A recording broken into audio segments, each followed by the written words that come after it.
Bismillahirrahmanirrahim. Assalamualaikum warahmatullahi wabarakatuh. Waalaikumsalam warahmatullahi wabarakatuh. Yang saya hormati Ibu Eva Novita Pratiwi, SEMM, selaku dosen pengampu mata kuliah MSDM, dan tidak lupa kepada teman-teman kelas 4E Manajemen yang saya banggakan. Marilah kita panjatkan puji dan syukur kehadirat Allah Subhanahu wa Ta'ala atas segala kebaikannya dan nikmatnya, sehingga kita dapat berkumpul pada perkuliahan online kali ini. Selawat serta salam semoga tercurah limpahkan kepada junjungan kita, yakni Nabi Muhammad Sallallahu Alaihi Wasallam. Semoga kita selaku umatnya dapat mendapatkan syafaat di yaumil akhir kelak. Di sini saya Sarah Aulia yang akan memandu jalannya diskusi kali ini. Adapun susunan acara yang akan kita lewati, yaitu yang pertama pembukaan, yang kedua penyampaian materi, yang ketiga sesi tanya jawab. Tapi untuk sesi tanya jawab, teman-teman bisa lakukan di grup ya. Dan yang terakhir itu penutup. Sebelum masuk pada sesi yang pertama, izinkan saya untuk memperkenalkan anggota kelompok 9, yaitu yang pertama ada Salma Agustina dengan NIM 12 19240197. Yang kedua ada saya sendiri, Sarah Aulia dengan NIM 12 19240202. Dan yang terakhir ada Serliana Agustin dengan NIM 12 19240209. Baik, langsung saja kita masuk pada yang acara yang pertama, yaitu pembukaan. Marilah kita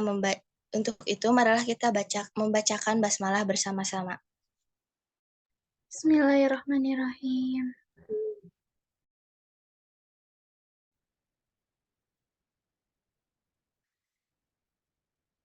Dan selanjutnya kita masuk pada sesi yang kedua, yaitu sesi penyampaian materi.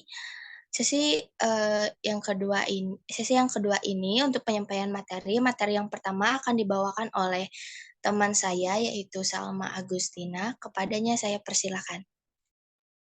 Baik, terima kasih kepada moderator atas kesempatannya. Di sini saya akan menjelaskan mengenai apa itu serikat pekerja. Next. Jadi, serikat kerja, pengertian dari serikat pekerja ini adalah suatu organisasi para pekerja yang dibentuk untuk mempromosikan atau menyatakan pendapat, melindungi dan memperbaiki melalui kegiatan kolektif kepentingan sosial, ekonomi, dan politik para anggotanya. Nah, dalam bidang ini berbagai keinginan dan permintaan akan kenaikan gaji atau upah, pengurangan jam kerja, dan perbaikan kondisi-kondisi kerja ini merupakan salah satu contoh dari kepentingan yang terpenting bagi serikat pekerja tersebut. Lalu berdasarkan ketentuan umum pasal 1 Undang-Undang Tenaga Kerja tahun 2003 nomor 17, serikat buruh atau pekerja ini merupakan organisasi yang dibentuk dari atau oleh untuk pekerja baik di perusahaan maupun di luar perusahaan yang bersifat bebas, terbuka, mandiri, demokratis, bertanggung jawab guna mempertanggungjawabkan dan membela serta melindungi hak dan kepentingan pekerja dan meningkatkan kesejahteraan para pekerja dan keluarganya. Next.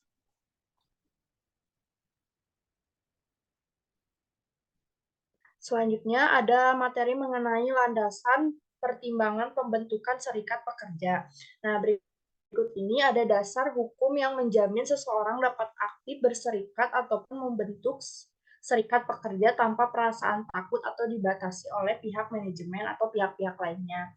Yang pertama ada Undang-Undang Dasar 1945 Pasal 28 tentang kebebasan berorganisasi.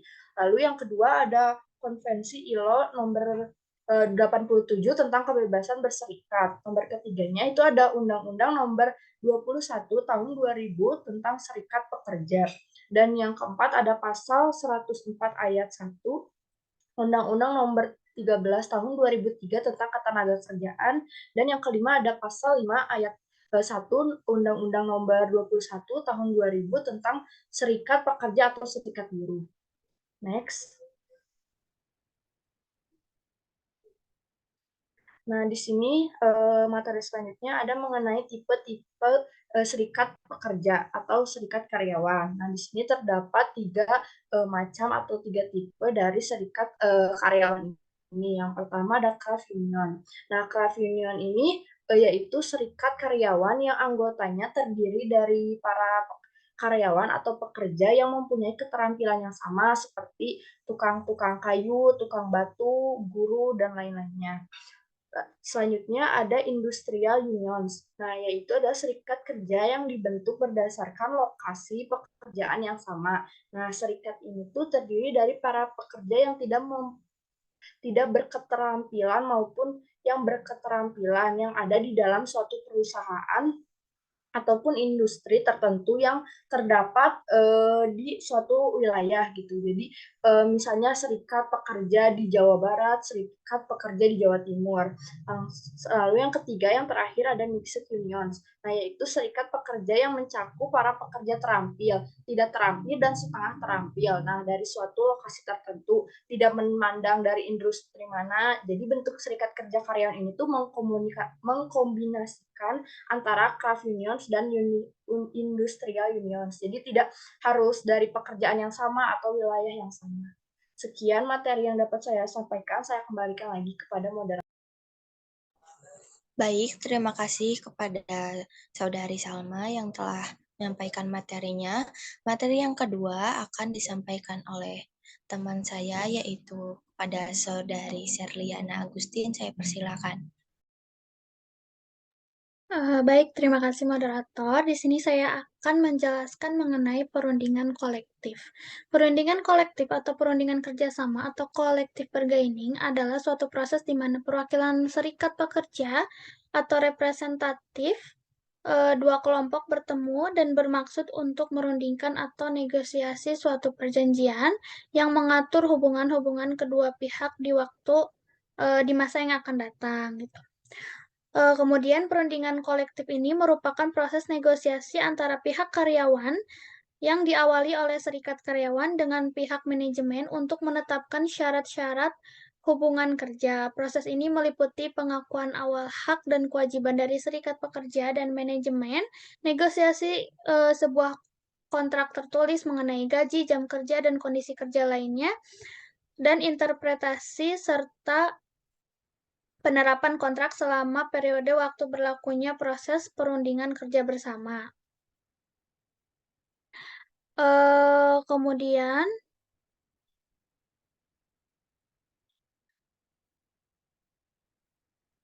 perundingan kerja bersama ini pada dasarnya terdiri atas wakil manajemen perusahaan dan wakil serikat pekerja yang bersama-sama mencapai persetujuan yang akan didapat dan diterima oleh pemilik atau pendukung mereka. Kemudian, selanjutnya ada dua jenis dasar perundingan kolektif antara karyawan dan manajemen. Yang pertama itu ada tradisional. Tradisional itu adalah tentang distribusi benefits, yaitu pengupahan, kondisi kerja, promosi, PHK, hak-hak manajemen, dan lain sebagainya. Lalu ada integratif.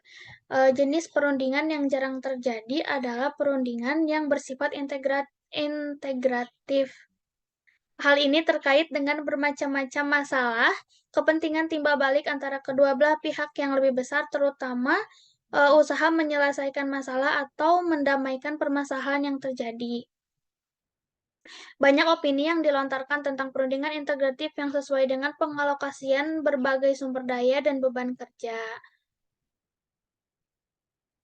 Meskipun demikian, dalam aplikasinya, jenis perundingan integratif sebaiknya digunakan untuk menentukan jam kerja, penggajian, kompensasi tambahan, Promosi dan keamanan kerja. Bila jenis integratif dipakai, maka setiap tim harus memandang tim yang lain sebagai pihak yang dapat bekerja sama dan dapat dipercaya.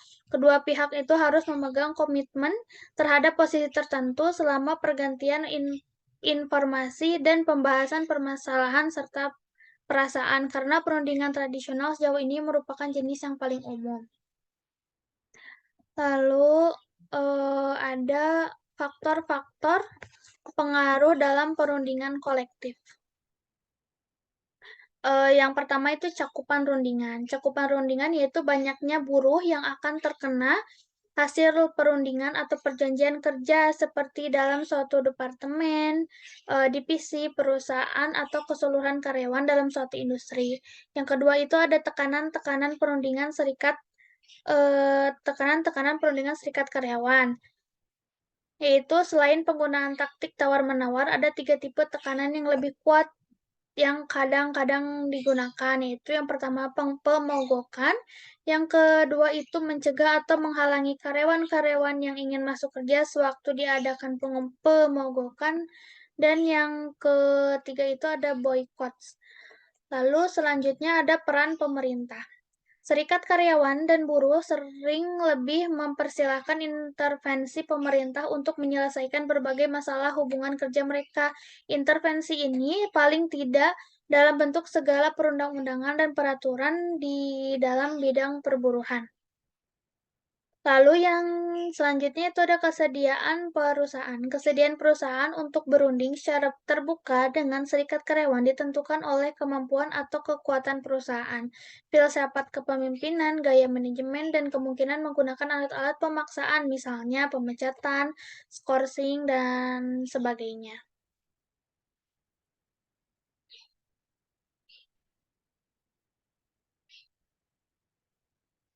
Sekian yang dapat saya sampaikan. Saya kembalikan kepada moderator. Terima kasih.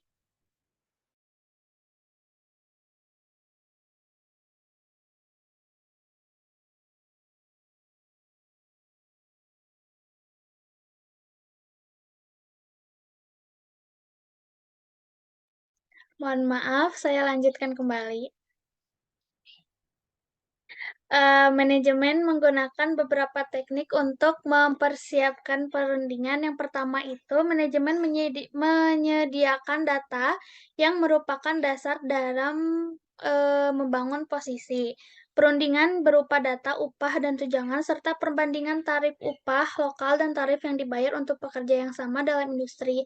Data tentang distribusi tenaga kerja, misalnya dari segi usia, jenis kelamin, ataupun senioritas. Faktor-faktor tersebut juga menentukan yang sesungguhnya akan dibayar dalam tunjangan. Yang terpenting adalah data ekonomi internal menyangkut biaya tunjangan, level pendapatan keseluruhan, dan jumlah serta biaya kerja lembur. Manajemen juga akan membiayai kontrak tenaga kerja terbaru dan menetapkan biaya yang meningkat total per karyawan dan per jam dari tuntutan serikat pekerja. Lalu yang kedua itu ada survei sikap untuk menguji reaksi dari karyawan terhadap berbagai seksi kontrak yang mungkin dirasakan. Manajemen menuntut perubahan dan konferensi tidak resmi dengan pemimpin serikat pekerja setempat guna membahas efektivitas operasional dan dari kontrak dan mengusulkan pemeriksaan pencobaan tentang gagasan manajemen bagi perusahaan. Kemudian selanjutnya ada manajemen menggunakan beberapa teknik untuk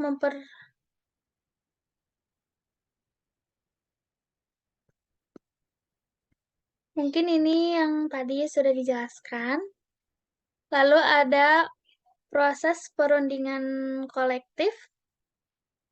Langkah pertama dalam proses perundingan kolektif adalah mempersiapkan negosiasi. Langkah ini sangat luas dan juga berkelanjutan. Lalu yang kedua itu adalah menetapkan isu-isu yang akan dirundingkan.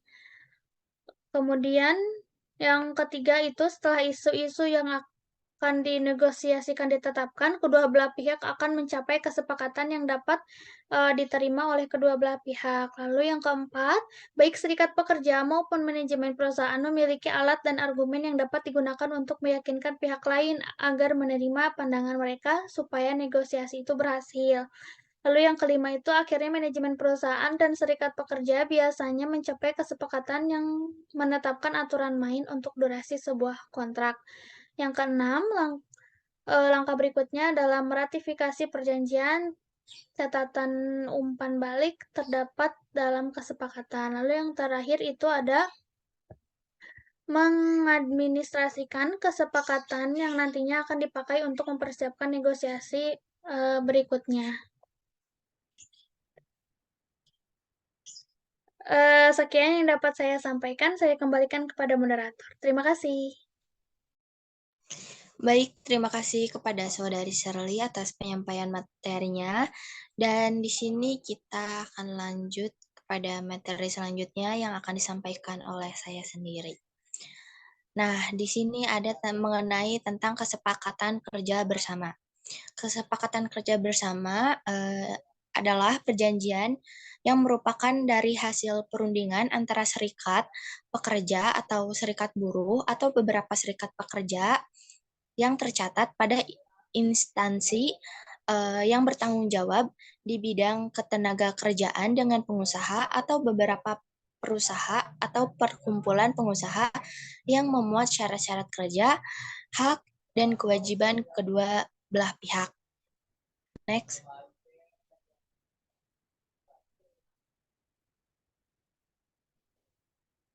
Nah, di sini ada beberapa hal yang perlu diperhatikan ketika ingin membuat perjanjian kerja bersama. Yang pertama itu, perjanjian kerja bersama harus dibuat secara tertulis dengan huruf Latin dan menggunakan bahasa Indonesia. Yang kedua, dalam hal perjanjian kerja bersama dibuat tidak menggunakan bahasa Indonesia, maka harus diterjemahkan ke dalam bahasa Indonesia. Nah, yang ketiga, masa berlaku perjanjian kerja bersama paling lama itu 2 tahun. Nah, yang keempat, perjanjian kerja bersama dapat diperpanjang masa berlakunya paling lama 1 tahun berdasarkan kesepakatan tertulis. Yang kelima, perundingan perjanjian kerja bersama berikutnya dimulai paling cepat 3 bulan. Yang keenam, apabila belum mencapai kesepakatan pada poin kelima, maka perjanjian kerja bersama tetap berlaku untuk paling lama selama 1 tahun. Yang ketujuh, ketentuan dalam perjanjian kerja bersama tidak boleh bertentangan dengan peraturan perundang-undangan. Yang kedelapan, dalam hal perjanjian kerja bersama bertentangan dengan perundang-undangan yang berlaku, maka perjanjian kerja bersama tersebut batal demi hukum dan yang berlaku adalah peraturan perundang-undangan. Dan yang terakhir, dalam satu perusahaan hanya dapat dibuat satu perjanjian kerja bersama di perusahaannya. Next.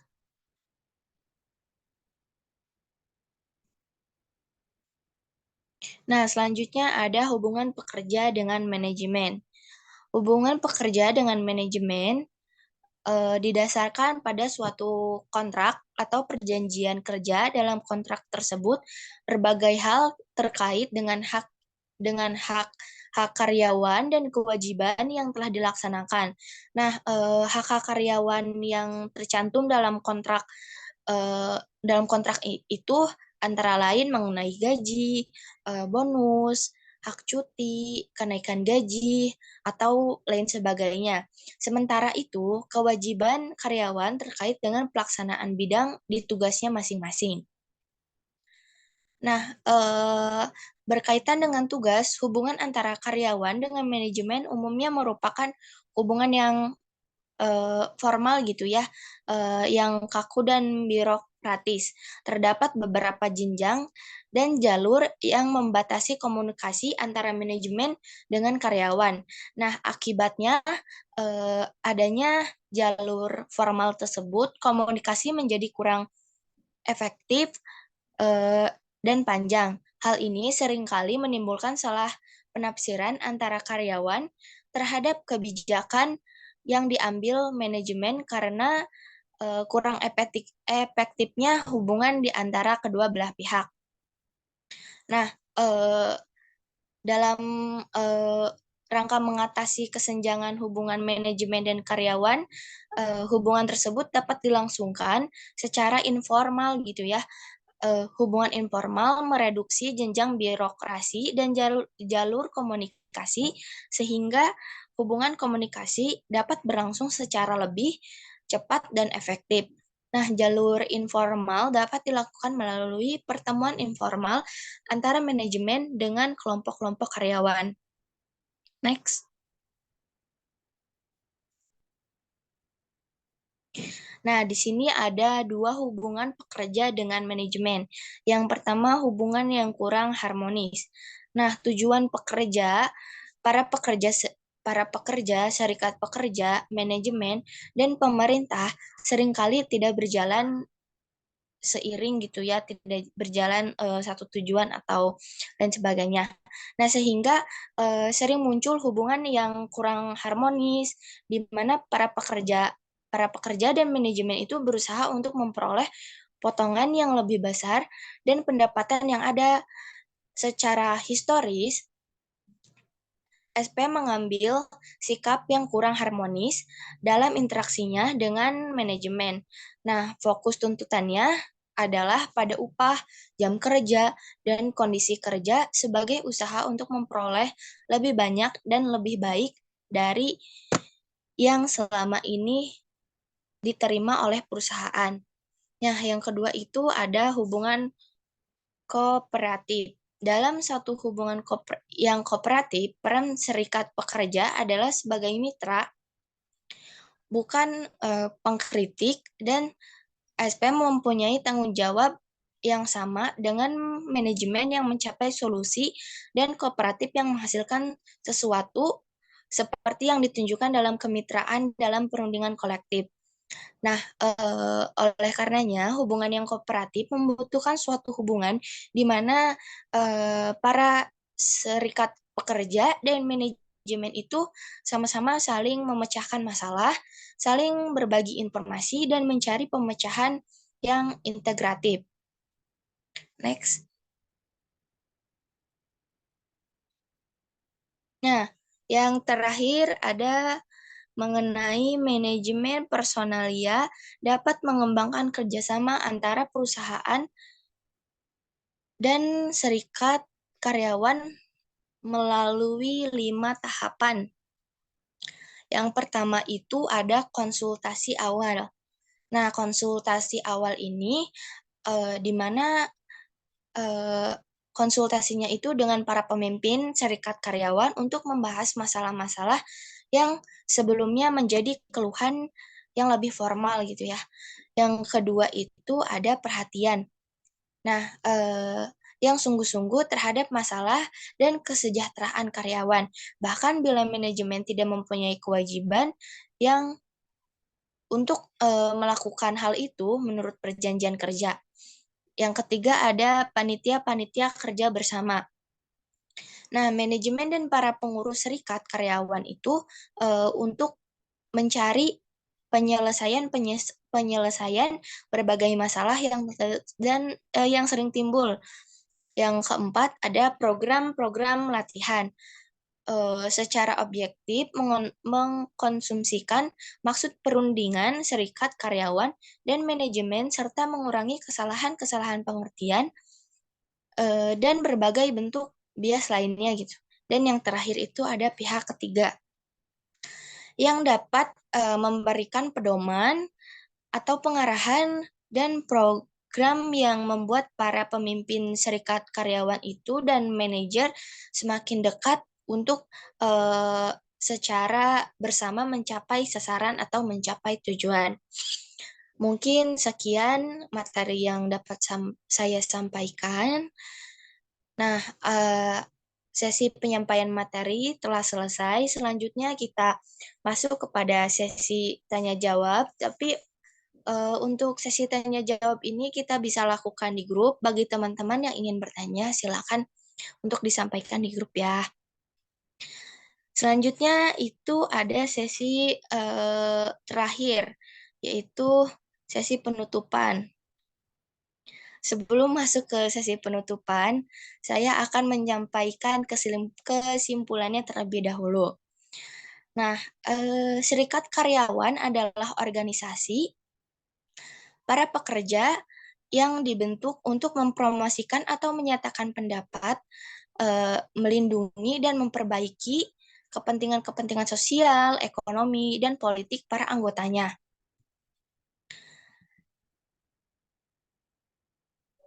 Nah, terus ada perundingan kolektif. Perundingan kolektif adalah suatu proses di mana perwakilan serikat dua kelompok bertemu dan bermaksud untuk merundingkan atau negosiasi suatu perjanjian yang mengatur hubungan-hubungan kedua belah pihak di waktu yang akan mendatang, kerangka serikat, karyawan, dan manajemen. Nah, terus ada kesepakatan kerja bersama.